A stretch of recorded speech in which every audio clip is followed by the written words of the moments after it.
जैसे विचार स्वभाव को बनाता है, जैसे व्यवस्था भी स्वभाव को बनाती है। विचार हमारा पक्का है। श्रम का महत्व हमारे यहाँ कम नहीं है।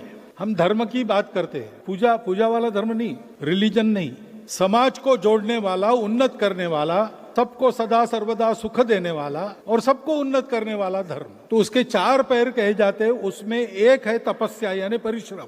बिना उसके समाज चल नहीं सकता। सत्य, करुणा, शुचिता ये 3 है और तपस चौथा है, और बाकी सारे 3 उस तपस के कारण ही प्राप्त होंगे। तपस नहीं है तो ये 3 भी नहीं मिलेंगे। जीवन में परिश्रम का इतना महत्व मानने वाला हमारा देश था, यानी मान्यता अभी भी वही है, व्यवहार बदल गया।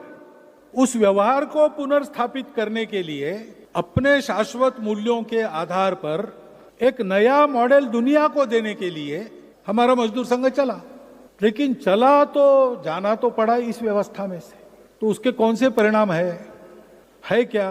अगर है तो कैसे कम किए जाएंगे? अपना शाश्वत विचार, अपना मॉडल लेके हम चल रहे।